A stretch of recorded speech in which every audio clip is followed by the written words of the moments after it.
কোনো এক রাজদরবারে একদিন এক জেলে একটি বড় সড়ো মাছ নিয়ে গেল। রাজামশাই মাছটি দেখে খুব খুশি হয়ে গেলেন, কারণ মাছ তার অনেক পছন্দের খাবার ছিল। এজন্য রাজামশাই খুশি হয়ে জেলেকে 500 টাকা দিয়ে দিলেন। এদিকে পাশেই বসেছিল তার রানী। ফিস ফিস করে রাজাকে বললেন, এই সামান্য মাছটার দাম তুমি 500 টাকা দিয়ে দিলে? বড় জোর খুশি হয়ে তুমি 80 থেকে 100 টাকা দিতে পারতে। মাছ ফেরত দিয়ে এখনই টাকা নিয়ে আসো। রাজামশাই বললেন, এ কি বলো রানী? রাজারা যা বলে তা নড়চড় করা অসম্ভব। তাছাড়া এটা তো রাজাদের ইজ্জতের ব্যাপার। রানী বললেন, আমি এমন একটা বুদ্ধি দিচ্ছি তোমাকে, যা প্রয়োগ করলে তোমার সম্মানেরও কোনো হানি হবে না, আর জেলে মাছ নিয়ে টাকাও তোমাকে ফেরত দেবে। রাজামশাই বললেন, কি সেই বুদ্ধি? রানী বললেন, জেলেকে ডেকে বলবে, তোমার মাছটা কি পুরুষ মাছ নাকি স্ত্রী মাছ?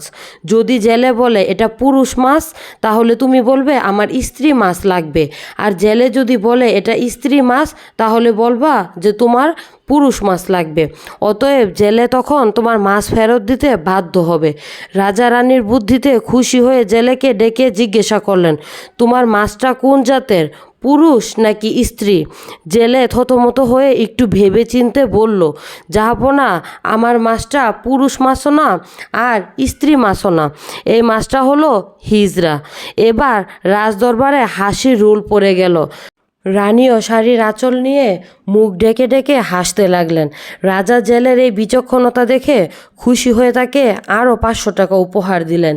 জেলে খুশি হয়ে মোট 1000 টাকার পোটলা নিয়ে বের হয়ে যাচ্ছে। রাজমহলের মেইন গেটের সামনে যেতেই পোটলা থেকে 5 টাকার একটি নোট পড়ে গেল। জেলে ওই 5 টাকার নোটটা তুলে চুমু খাচ্ছে, কপালে লাগাচ্ছে। এদিকে রানী তা দেখে রাগে ফুসফুস করছে আর রাজাকে বলছে, জাহাপনা, এই জেলে এত লোভী কেন? 1000 টাকা থেকে মাত্র 5 টাকার নোট পড়ে গেছে। জেলের তা সহ্য হচ্ছে না জাহাপনা, আপনি তাকে কঠিন শাস্তি দিন। রাজাও ভাবলেন, ঠিকই তো, মাত্র 5 টাকাই তো পড়ে গেছে। গেট দিয়ে কত গরিব মানুষ যাওয়া আসা করে, তারা কুড়িয়ে পেত। রাজামশাই জেলেকে ডেকে বললেন, এই লোভী জেলে, তোমার এত লোভ কেন? এত টাকা দিয়েছি তোমায়, মাত্র 5 টাকার লোভ সামলাতে পারছো না? তা তুলে চুমু খাচ্ছ? তোমাকে কঠিন শাস্তি দেওয়া হবে। জেলে বলল, জাহাপনা, আমি কিন্তু লোভের কারণে ওই টাকাটা তুলে চুমু খাইনি। টাকার গায়ে রাজামশাই ও রানীমার নাম লেখা আছে, তাই ভাবলাম টাকাটা মাটিতে পড়ে থাকলে মানুষ পা দিয়ে পিষবে, আপনাদের ইজ্জতের হানি হবে, তাই আমি টাকাটা তুলে চুমু খেলাম। এবার রাজামশাই খুশি হয়ে জেলেকে আরও 500 টাকা দিলেন। সর্বমোট 1500 টাকা দিয়ে জেলে বিদায় করলেন। আর সমগ্র রাজ্যে ঘোষণা করে দিতে বললেন, কেউ যাতে বউয়ের বুদ্ধিতে না চলে। আর এটাও বলে দাও, বউয়ের বুদ্ধিতে চললে 500 টাকার জায়গায় 1500 টাকা লোকসান হয়।